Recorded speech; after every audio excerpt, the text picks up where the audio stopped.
Over کوٹ غلام عباس کی تحریر ہے۔ افسانے میں موجود نوجوان کا دلچسپ خاکہ اور حلیہ غلام عباس کے فن کا منہ بولتا ثبوت ہے۔ نیز یہ ہماری محرومی اور سفید پوشی، منافقت اور دکھاوے کا عکس ہے۔ مثالوں سے جائزہ لیجیے۔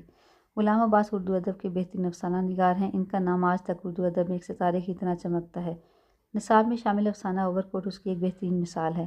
ان کے اس افسانے میں جدید افسانے کی تمام خوبیاں موجود ہیں۔ یہ بیانیہ افسانہ ایک سیدھے سادے اور دھیمے انداز میں ہمارے سامنے پیش کیا گیا ہے۔ اس کا سب سے بڑا پہلو وہ روپ ہے جسے ہم منافقت بھی کہہ سکتے ہیں، سفید پوشی یا محرومیاں بھی کہہ سکتے ہیں۔ اس افسانے نے یہ خبر ہمیں بہت بے باکی سے دی ہے کہ ہماری پہچان اس دور منافقت اور روب بہروب سے معاشرے میں کی جاتی ہے۔ اس سے ہم ایک دوسرے کو پہچانتے ہیں۔ جب پوسٹ مارٹم کی میز پر نوجوان کا بھرنا جسم دیکھ کر نرسیں ڈر جاتی ہیں تو یہ ڈر اس بات کا ہوتا ہے کہ ایسا ہی کوئی حادثہ ان کی منافقت اور ریاکاری کا نقاب نہ اتار دے۔ یہ پورا معاشرہ منافقت کا ہے اور ہر شخص کی زندگی میں دوہرے پن کا شکار ہے، اور لوگ ایک چہرے پر کئی چہرے سجا لیتے ہیں۔ لوگوں کی زندگی کا ایک رخ خوبصورت ہو ضروری نہیں کہ دوسرا بھی ہوگا، کیونکہ اگر دوسرا سامنے آ جائے تو نفرت ہو جاتی ہے۔ اس افسانے کا مرکزی کردار جس کا کوئی نام نہیں، اس طبقے کے ہر نوجوان کا وہ نمائندہ ہے جو خوشحال کھاتے پیتے گھرانے کے فرد معلوم ہوتے ہیں۔ وہ سر سج کر نکل کر رہے ہوتے ہیں، شخص سے صاحبی ٹپکتی ہے مگر جیبیں خالی۔ اس روب کے باوجود انہیں کوئی نہیں تکتا۔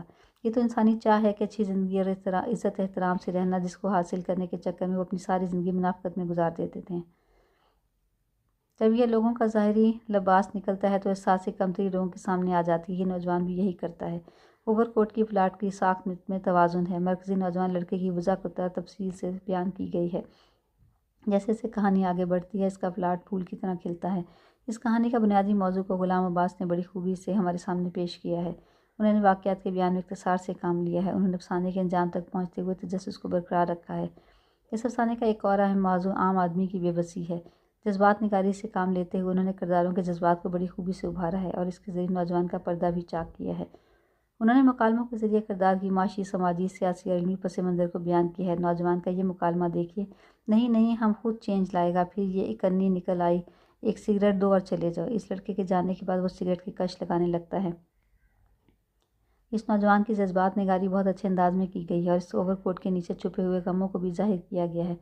اوور کوٹ غلام عباس کی پہچان کی زندہ درویش شہادت ہے۔ افسوس کہ اس کی بیعت کی چھڑی جو حادثے کے دوران میں کہیں کھو گئی تھی، اس فہرست میں شامل نہ تھی۔ یہ نوجوان اپنی تلاش کراس سے خاصا فیشنیبل معلوم ہوتا تھا۔ لمبی لمبی کلمیں، چمکتے ہوئے بال، باریک باریک مونچھیں گویا سرمے کی سلائی سے بنائی گئی ہوں۔